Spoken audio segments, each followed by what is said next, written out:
Hey guys, this is Jon and Austin, and this is another episode of the Meatgistics podcast. So before we get to anything else, let's get these out of the way. I'm concerned these are getting cold at this point. They are starting to cool off. This is a beer brat that has obviously some beer in it. We added high temp cheddar cheese, and somebody asked me what I would recommend for a beer brat cheddar bacon. I was like, what if we just took this and added bacon taste booster to it? So that's all this has, is just the regular seasoning, some beer, and some bacon taste booster. Ready to give it a shot? It looks like a finer texture. So it is a mix of beef and pork that was already ground. I don't know if that plays into it. Okay, yeah, probably. It's a very nice taste. It doesn't taste like bacon. I'm not getting bacon out of it, no. But it's good. So bacon taste booster does not impart the taste of bacon on its own. Sort of sad, but I kind of knew that. I'd say I would probably say it does boost flavor in there, just not bacon, because that's a flavorful brat. The texture's throwing me off. It definitely was like an 1/8 inch grind instead of like a 3/16. Also might be I started out in the toaster oven over here and just finished it up on the grill or on the pan to give it a little bit of mired reaction, because that does drastically affect the taste of a sausage in my mind, whether or not it's got that mired reaction on the outside. Mm-hmm. It does, yeah. I don't know. It's good. It's very good. I like this better than I like our regular beer brat. So we need to do an entire series now on Will It Boost, where we just make everything with bacon taste booster and without bacon taste booster, and we determine what is better. That was a horrible cut, and I'm going to blame it on the fact that we're not using collagen casings. And I'm looking for a rise out of Jon. I mean, it really just isn't that big of an argument. As long as you're using the tubed variety, natural casings are superior. We're going to disagree forever until I can brainwash you back onto the collagen. Better bite. They stick to the casing better. You twist them way better. Twist linking, I think, is the only advantage. Nope. The bite is better out of a collagen. 100% disagree. I'm also especially once something's gotten cold. I'm going to sound like a communist too. I do not like the curve. It does not fit on a bun well. When we're just eating them like this, doesn't matter. I 100% agree with you on that, but where does communism come into the sickle? It's just an expression. If anything, communists. Let's move on. All right. So beyond that, we have another product that we're very excited to talk about. These are Terrapin Ridge Farms. You guys know how much we love their jams and stuff. And squeezes. We have 3 new products. We have canceled an ungodly number of barbecue sauces in the last 2 years, mostly because Excalibur discontinued their line. Well, we've also discontinued a lot of the competition barbecue guys. Like we carry a lot of just random barbecue sauces, and we've canceled a lot of lines over the past 2-3 years just from not selling enough. I was going to blame Flip, but if you want to say it's that's fine too. I started it before Flip was here. Okay. All right. So first we have a carnitas grill and wing squeeze. I don't know how this is going to be on these brats, but that's what I'm doing. I have tasted each one of these just with my finger, and they are phenomenal. This carnitas is chili de arbol, orange juice, and Mexican spices. Mexican spices. You just need to get a spoon. No, I'm going to continue doing this. Mexican spices sound like something that John Jones would complain about. That's why I got on your nose. Don't actually touch it to your nose. That's why he tested positive. No, it's just Mexican spices I was eating. It wasn't my fault. So when I first saw these were available, I looked at very excited. Oh, I was very excited, but I was a little nervous because vinegar was very high on the list for all of these, and I was concerned about that. And then I also looked at the name, and they were grill and wing squeezes. And I'm like, I want it to be a barbecue sauce. Is it going to be enough? And I'd say it's different from what a barbecue sauce maybe typically is, but I would say this is a barbecue sauce. This one and that one are a little thin. This one's thicker. Yeah, they're barbecue sauces all the way from like water to like straight molasses. There is no barbecue sauce that's just water. Oh, that would be called just water. Well, the thinness of water, but these. The consistency, they're not all like Casey Masterpiece in thickness, but Masterpiece Theater, they're fine. But the flavor, as long as I was worried it was going to be like a vinegary barbecue sauce, but even though vinegar's high on the list, it doesn't have that. It's still really good. Well, I think it's also supposed to have somewhat of a little bit of a pH pop when you eat it. It's a carnitas sauce, but it is absolutely excellent. Good. I'm really excited to make wings with that. I'm making tacos tonight. I'm bringing that home. I've been making chicken and ground beef mix wraps. I don't really know what to call them. What would you call this? I take previously cooked chicken breast, cut that up. I take ground beef. I take a large Mama Lupe's tortilla, put it in cast iron, throw some cheese on top of the tortilla, throw my ingredients on, let the cheese melt and everything get a little bit hot, pull it off and wrap it. Then I put some salsa in there. It's not a burrito. It's certainly not a taco. Wait, so you're just heating the tortilla up. It's not getting crispy? It gets like tiny bit crispy, but not. But you can still wrap it? Yeah. It's just a burrito. Yeah, but doesn't burrito have to have beans? No. I thought a burrito has to have beans. No. I go to Chipotle and get burritos all the time. No beans. It's a burrito. There we go. Mystery solved. All right, but keep in mind which one you like best out of these because we are going to rank them. All right, now we're talking about the sweet heat. This is a complex flavor of sweet heat and grill sauce. Tangy mustard with a blend of chili notes and just the right amount of heat. I'm seeing that stuff everywhere now. What, sweet heat? Yeah. Yeah, it's been... The first one I saw do it was actually JP's Custom Smoke.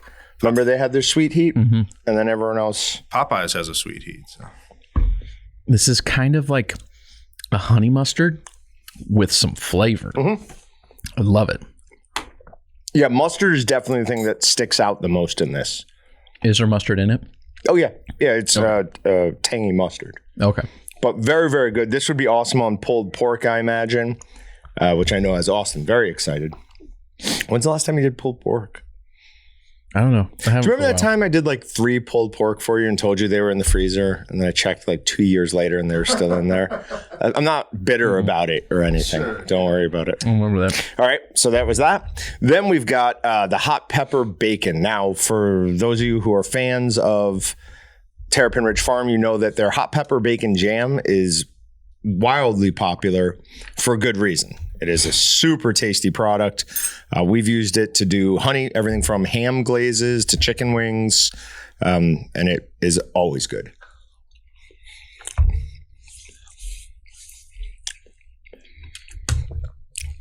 This is going to be most like your barbecue sauce. Mm-hmm. Like if you were doing like chicken quarters or chicken breasts on the grill, coating it in that right towards the end, because I bet you this has a lot of sugar in it. Oh, they all taste like they have a lot of sugar. Yeah, sugar is the number one ingredient. And this one, what about that one? Sugar on the sweet heat. So add toward... Sugar is number 2 on the carnitas. Add towards the end of your grilling time, or you'll end up with a little bit of a bitter taste from the sugar kind of burning. So that was amazing, though. That is like they took their jam and made it into a barbecue sauce. It's delicious. Now, my favorite thing to do with the jam, though, is actually mix it up with cream cheese and pretzels. Like that is okay. Dots pretzels. All right. Now, this one you seem to have some trepidation about. The first time I tasted it, I can't tell what else it tastes like. It tastes like something else I've had. So this is their chili lime aioli. Now, what this would be really good on, in my opinion, is a sandwich, some sort of cold cut sandwich, or shrimp or fish, something like that. All right. Are you ready to rank them? Which one's your favorite? Oh, sweet heat. That's my favorite. It's like honey mustard. I'm a huge honey mustard fan. Okay. I'd go with the carnitas as my favorite. He looks offended, ladies and gentlemen. I don't know. Like not. I kind of want to choose the carnitas as my number 2. Okay. But how do you say no to bacon? Because the bacon one's really good. Well, you got to make some. And I decision. will probably eat the bacon one on more stuff. Okay. So I'm going number 2. I'd go bacon. So then bacon is both of our second favorite. My third favorite is the Sweet heat. sweet heat. Third is carnitas for me. Okay. And then this is our number 4. It's not bad in any way. It's last, but I wouldn't call it last. No. It's still good. No, but these 3 are absolutely phenomenal.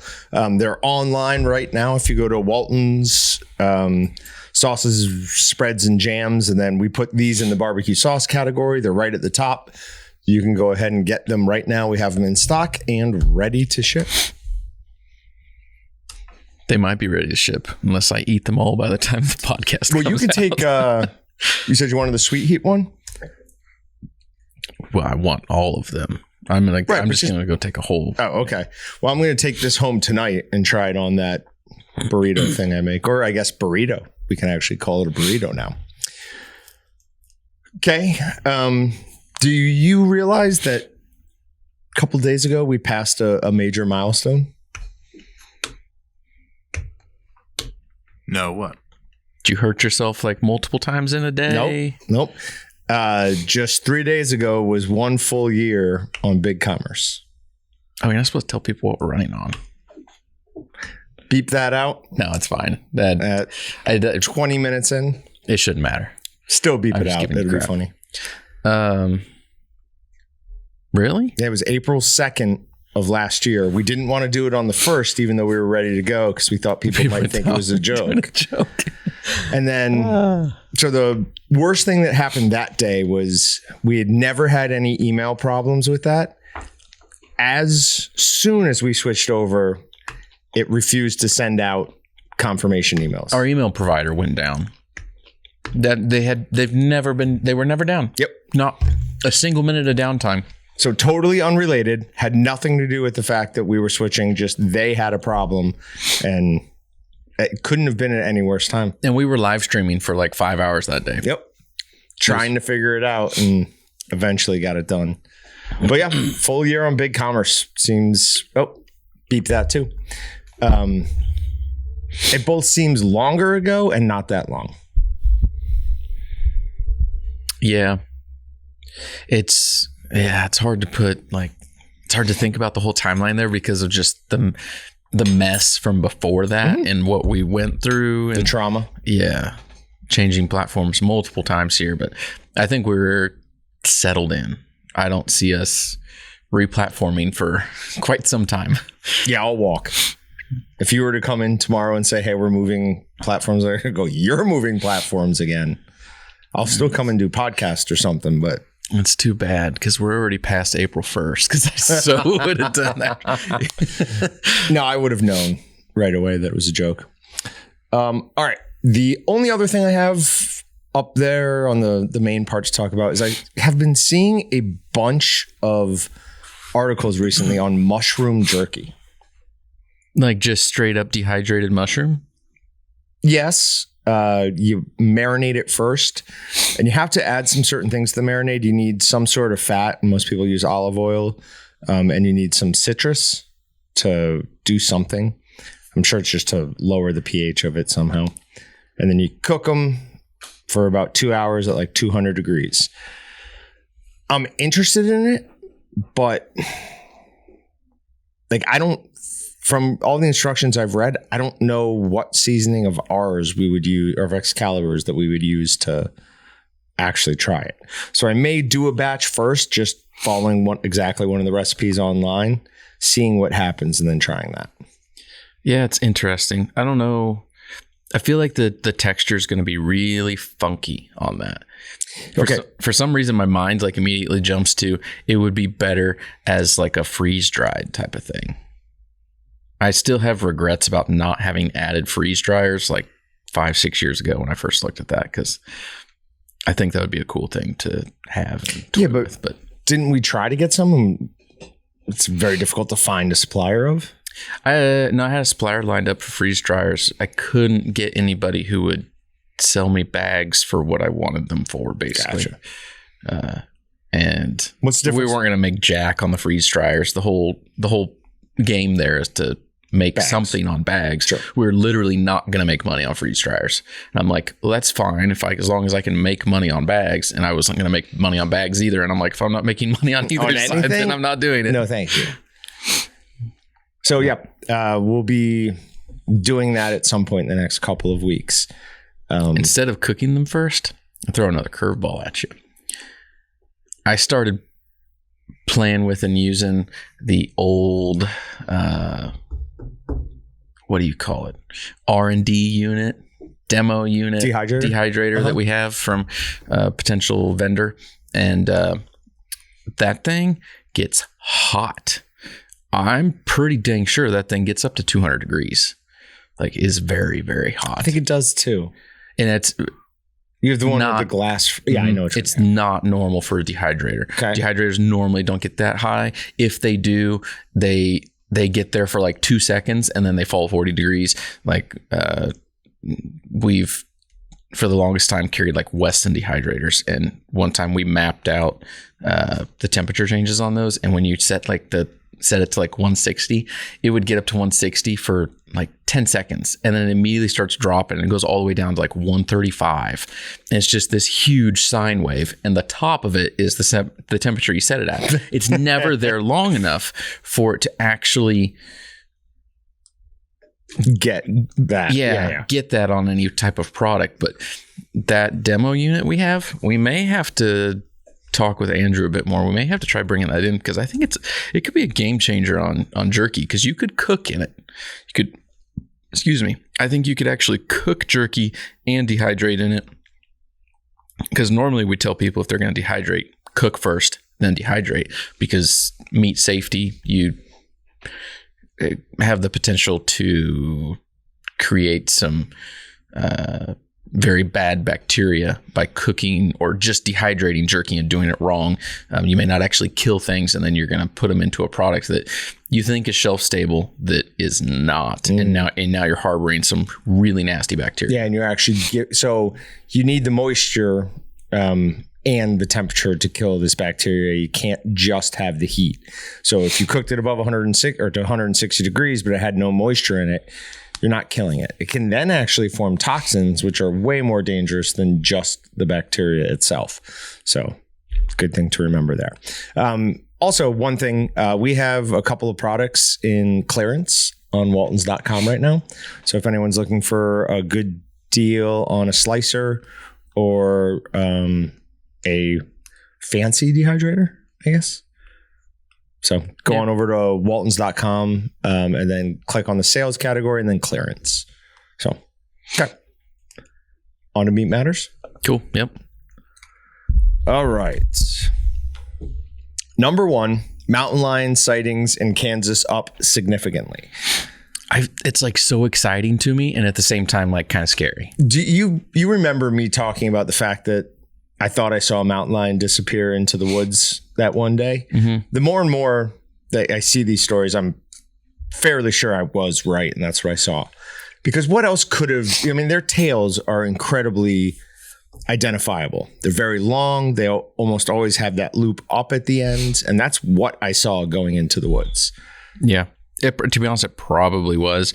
I just... we didn't talk about this before on the podcast, but just in the last, 2 weeks, I've been doing other lookings into I don't know what you want to call that, looking into mountain lion stuff. I went back and watched the old video of somewhere in Wichita, somebody recorded a mountain lion on their doorbell camera. Mm-hmm. Was watching that again, and it's kind of cool, kind of scary. We've got a stray neighborhood cat. Neighborhood. We live out in the country, but a neighborhood in the country, it's confusing. There's 20 houses. Commune? Is that the right word for it? I don't know. It's nothing sketchy. But this cat roams around a couple square miles around there, and every time I see it, I'm like, I wish you were a little bigger. I wish you were Wish you were a mountain lion or something, or just at least more. I don't think you do, because then you can't let your kids play out. Oh, then I'd halfway domesticate it. I'd become friendly to it. I don't like house cats. I don't like little cats. We start talking big cats, and I'm like, I'm getting excited. Trying to partway domesticate that is one of the worst things you could possibly do. Aren't you one of the ones that wanted to like domesticate a bear? Yeah, but then it's like, yeah, that's only if it's mine. Like if I can treat it like a dog, basically, and it obeys me, then a bear or tiger are clearly the best two animals to have. Okay.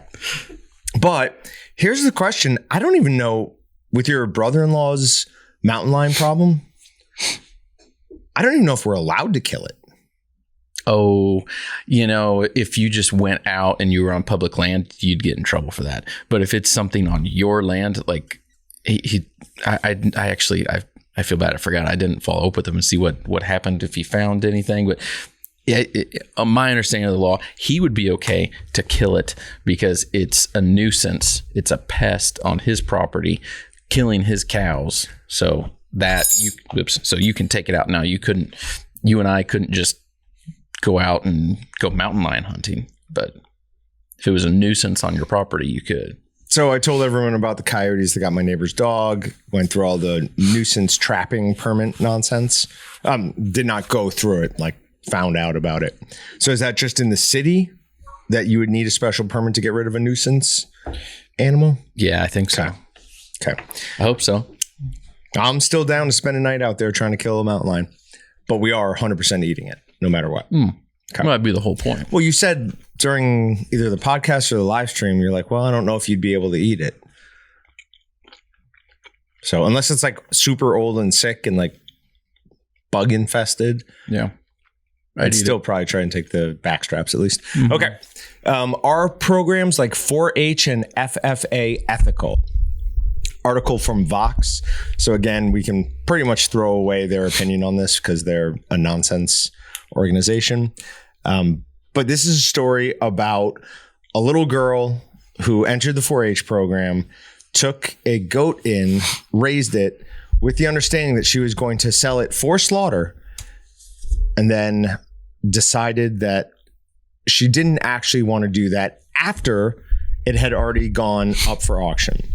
So it's the goat's name was Cedar.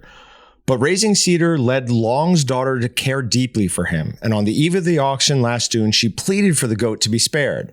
The fair organizers refused. Then Republican State Senator Brian Dahl, a former and unsuccessful 2022 California gubernatorial candidate, submitted a winning bid of $902 for Cedar's meat, of which $63.14 went to the fair. Later that night, in a last-ditch effort to save Cedar from the goat slaughter, Long and her daughter took him from the fair. But that's when the plot took a dark turn no Hollywood studio would greenlight. The Shasta District Fair claimed that Long had stolen Cedar because she 100% did go and steal. Yeah.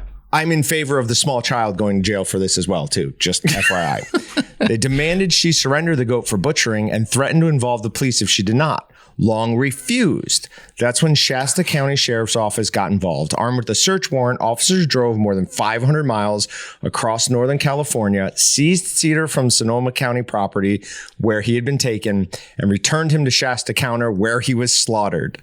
Long is now suing county officials for violating her daughter's civil rights.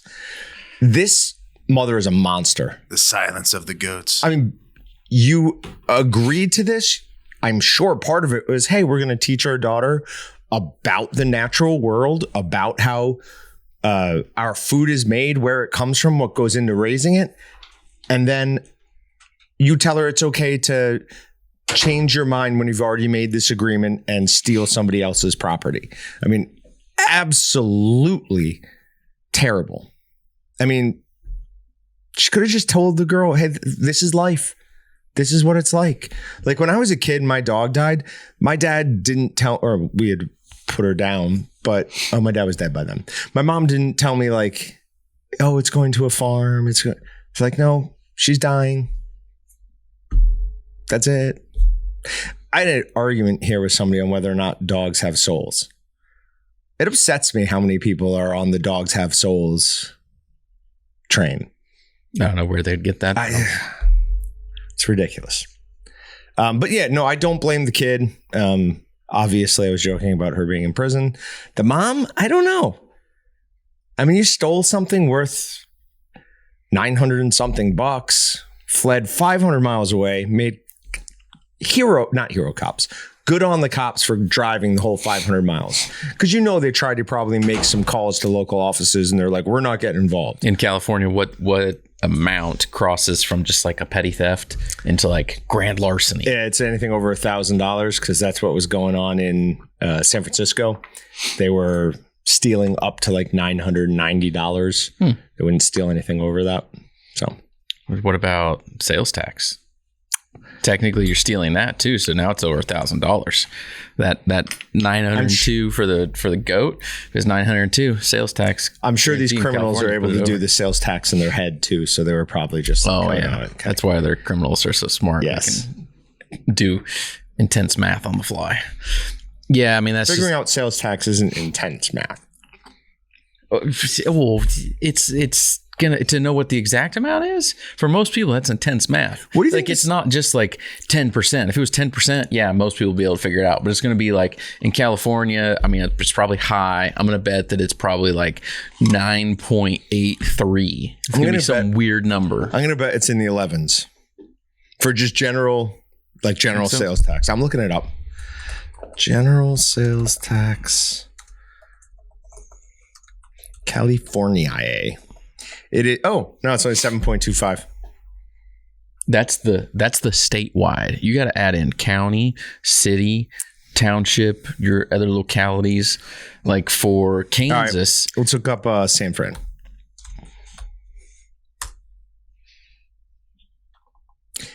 The California sales tax rate is currently. This says 6%. 8.63 for San Francisco. Right, but this says the California sales tax rate is currently 6%. That other one said it was 7.25. Yeah, it probably changes frequently. It's probably, yeah. Well, anyways, that's lower than I thought it would be. So good job, California. You may possibly have done something correct. Glendale's over 10. Fremont's over 10. It's going to turn into Glendale. A sales tax episode. Modesto, wherever that is, it's only 7.8. Interesting. Yeah, so I don't know. Long story short, once they made the agreement to have the goat slaughtered and you take it back, that is theft. That is stealing, and that's horrible. And that's it'd be one thing if you just do it, but to do that with your daughter and teach her that that is okay. Because you have strong feelings about this, you can flout the law and do whatever you want. No, you missed the opportunity to teach that kid a valuable lesson. Yeah. So, well, you're teaching them a valuable lesson in the wrong direction. Bad on you. Bad job. All right, moving on. My only real note here is I hate scientists. This is a great article. It's a terrible article. Not all that great. Science increasingly dropping the great from white shark. So their argument is that there isn't a subspecies. So one's not the lesser and one's the great. So they're just calling it the white shark. Okay. It's just nerds doing stupid things again. I just love how defensive you get over things that are shark related. So I'm going to bring this up. John about got into a physical altercation with someone. Yes, not physical altercation. I'm over exaggerating. John got heated a little bit. Not John heated, just slightly heated. Better way to put it. We met a guy from New Zealand yesterday. He immediately starts asking something about sharks, and the guy's like, "Oh, we don't have a lot." And John's like, "Yes, you do." Yeah, it shocked me that this guy did not know that New Zealand has a population of extremely large great white sharks. In fact, a couple of years ago, one of the specials was monster sharks of New Zealand. It just shocked me that that would be like if there were actual African lions running around in the US and we didn't know about it. It's like, well, we don't have, African lions yet. Yes, you do. Like, how would you not know that?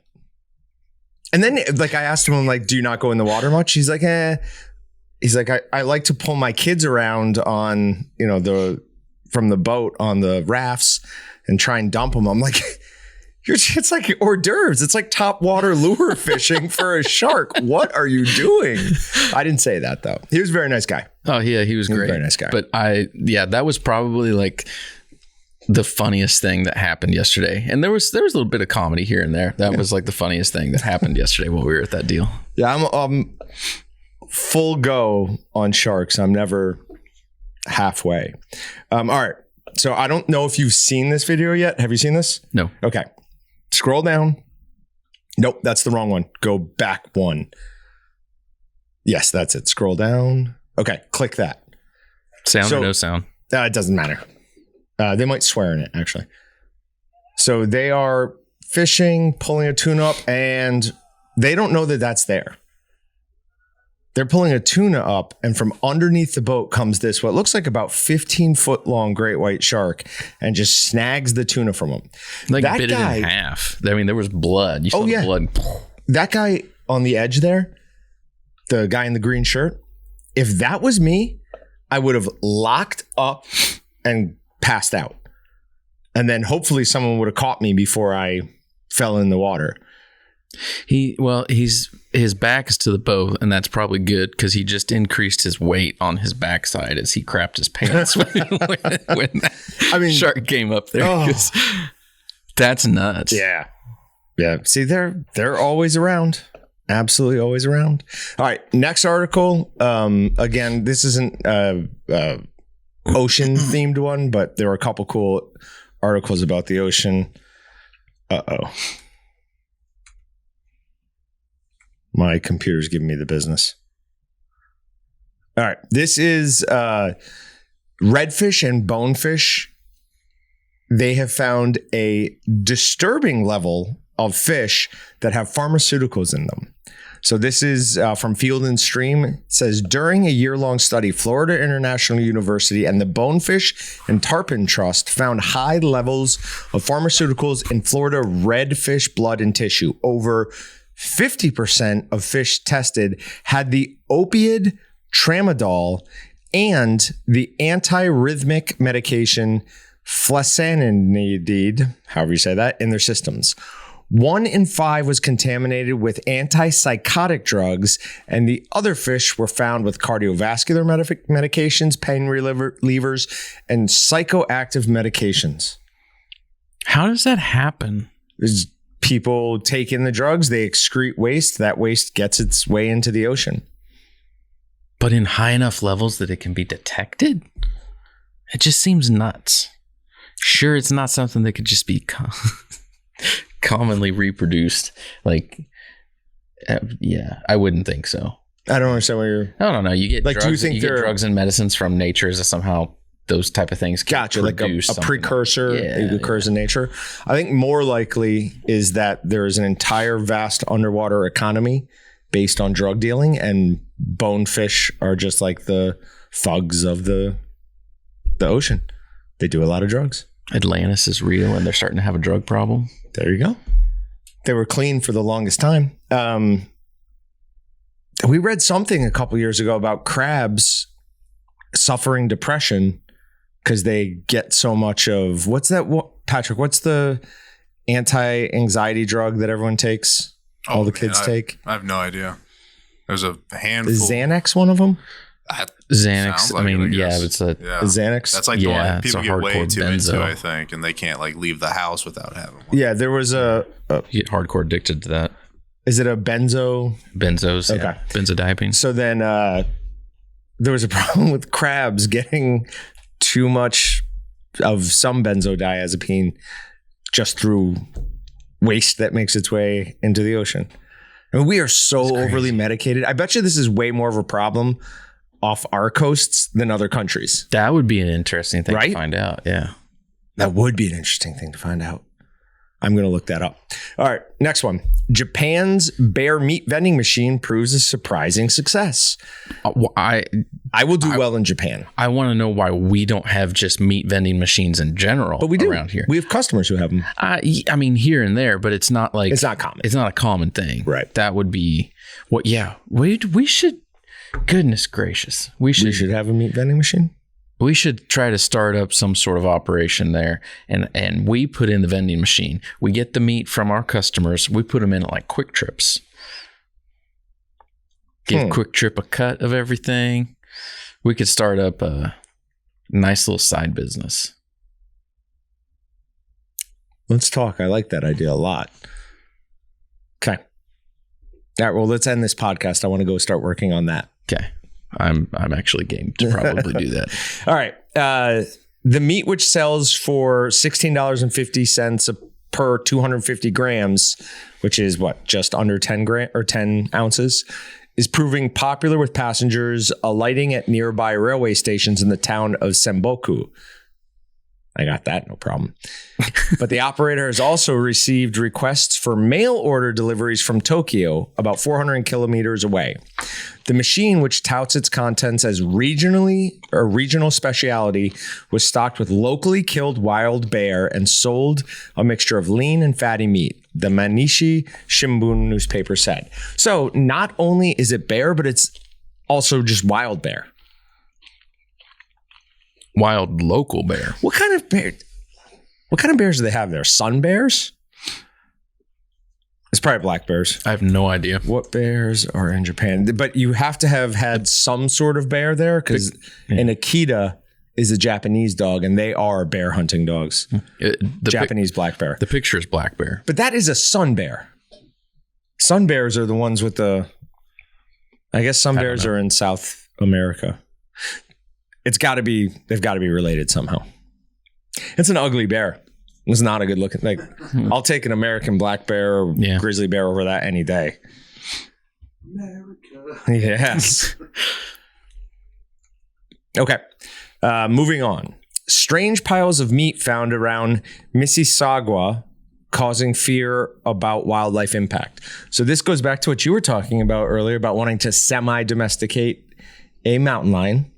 This is what someone's trying to do with coyotes, basically. They're leaving out stuff for them to eat. And anyone who does this, I don't know what the penalty should be. Obviously, losing a hand is too much, but a fine is probably too little. Anytime you're drawing these types of animals into neighborhoods, you're putting other people's pets at risk. You're putting other people's kids at risk for literally no reason. These animals are perfectly capable of getting enough food on their own. They do not need they want, obviously, but by leaving food out for them, you are causing problems. You're not helping anything. So the only thing I like the idea of leaving food out for is birds. Sure.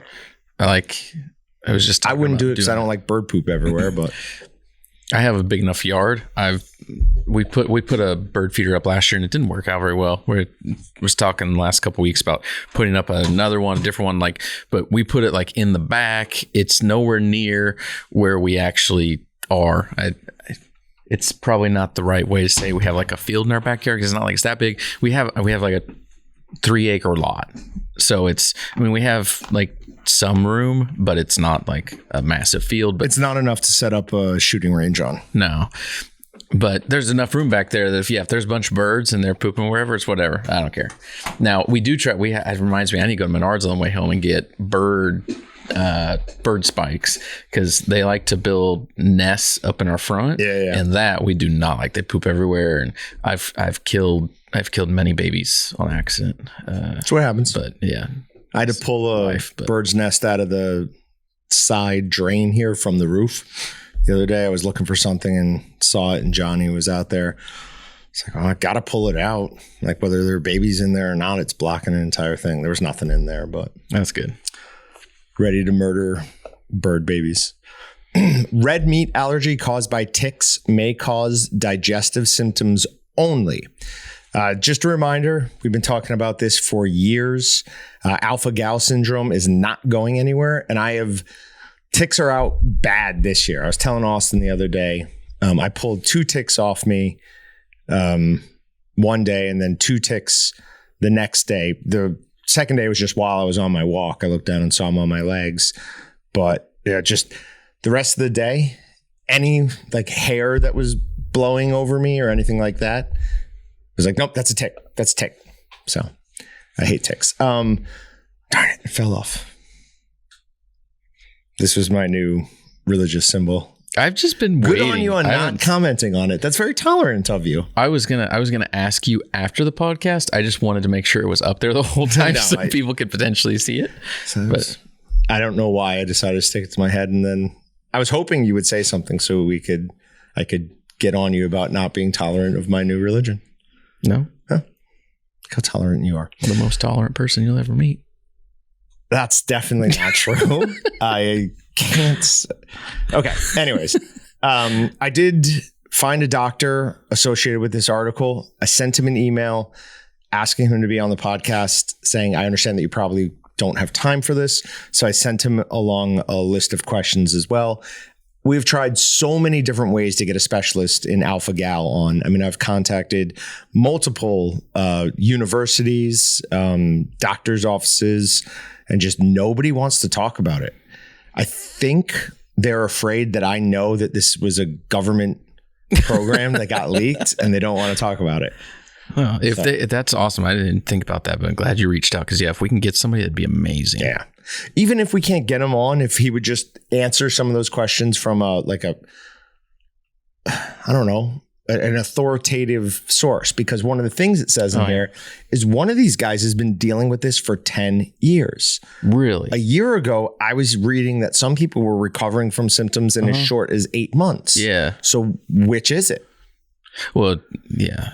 To be honest, it's probably both then. It probably depends upon different mutations in your DNA, and you, with somebody with this marker is going to be better, somebody with this marker is going to be worse. God. I mean, not quite crippling fear, but it definitely adds like get that tick off me. Yeah, I don't want to have to fire you when you're allergic to me. I don't know what I would do. Probably will. I just keep breaking out in hives. No, because when you're allergic to something, each breakout, it gets worse and worse and worse. What's the movie with Eddie Murphy where he's the doctor? Not Dr. Dr. Dolittle. And one of his patients won't stop eating shellfish, even though she's allergic to it. And he catches her in the bathroom eating crab. That'd be me. All right. USDA inspection allows Ferrum Farm to provide farm-to-table meat to customers. I've said it before, but I do feel like this is kind of the way forward. Born, raised, slaughtered, and processed all in the same place. This is from Ferrum, Virginia. KC Farms Meats now has a USDA inspector on site, which allows cattle to be harvested on site with individual cuts sold directly to customers. This gives the farm the capacity to raise and harvest their cattle in the same place without having to ship them to processing plants. So they don't have transportation costs, they don't have processing costs, and they do everything themselves. So they know exactly how they want it done. Now, is every farm going to be capable of doing something like this? No, of course not. But I can see this being a not insignificant portion of the industry going forward. I mean, every couple of months for a while, we were hearing stories about a collective of cattle ranchers getting together and opening their own processing plant. Mm-hmm. So this might be the way it goes. Yeah. So see what your opinion is on this, because when I was reading through stuff, it didn't quite make sense to me, but it's just maybe how it's worded. So the title says USDA inspection allows Ferrum Farm to provide farm-to-table meat to customers. Did they put in some special exception or do something? They're fact that they opened up a meat processing plant. Yes. Okay, the fact that they have an inspector there now gives them the ability. It's just not usual Correct. that a farmer or rancher has a meat processing facility on site. That's USDA inspected. Yeah. Correct. Okay. So nothing that's a special exception. It wasn't like the result of some lawsuit or something. Okay.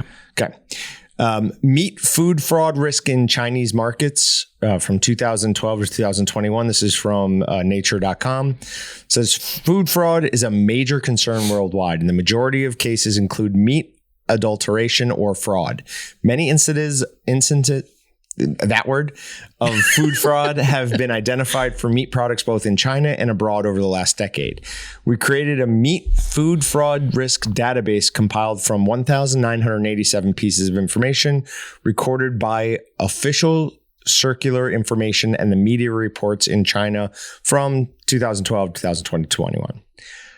The doping prohibited drug, what is it? Not clement. Yeah. I'm going to just murder these words. It is clomipramine. Yeah. Can we interject over the top of John, the Google pronunciation of this after the fact? There was antibiotics, up to 38.9% had antibiotics. Banned pesticides were 11.1%. Clenbuterol. Clenbuterol is a steroid. Ractopamine and again the clomipramine, both those are antibiotics. And ofloxacin. The basis was mainly the list of drugs and other compounds prohibited from use in food animals is what they found these things in the meat and then compared it against that list. But that's a huge number. There's an unbelievable, we've said it in the past time and time again, the amount of food fraud that goes on, not in America necessarily, but worldwide, is staggering.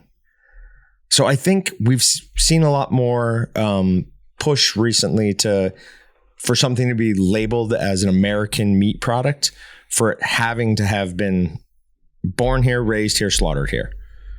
I think that's going to be more and more important, because whether it's fair or not, I trust our meat food supply chain a lot more than I do China's. Yeah.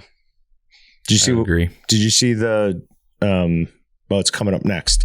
On more food fraud case, turtle, raw prawns, and poultry found in one of the biggest ever biosecurity hauls in Australian history. So they found a shipment of meat coming in that had all sorts of illegal meats. They found 38 tons worth of biosecurity risk material, and that includes turtle meat, frog meat, pig meat, beef meat, all sorts of things. Prawns, amongst the biggest portion of the shipment.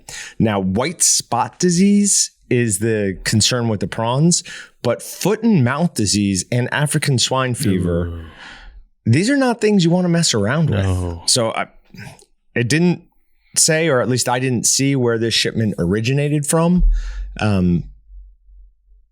But if you want to start talking about our food prices going out of control, get African swine fever into our pig population, because that'll send the price of pork through the roof, and a bunch of other things will follow. Pork's been one of the most reasonable priced meats too lately, which is, but it's still more expensive. I used to go to Dillon's all the time and see 99-cent pork butts. Oh yeah.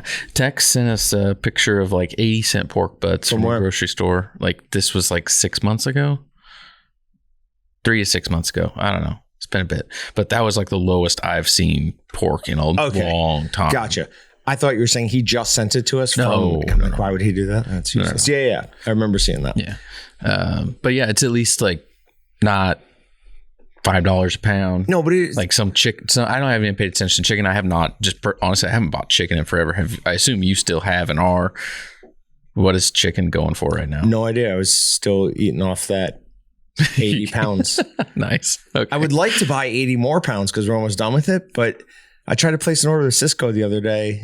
I tried to buy a case of Eye of the Round for jerky. And it was 70 something pounds of meat. I went to check out and they're like, you need just 14 more items for your order to be processed. So they now have a 15 item minimum or something. Oh, that's going to be a problem. Yeah, we're not going to be able to do it. Yeah, your dad knows.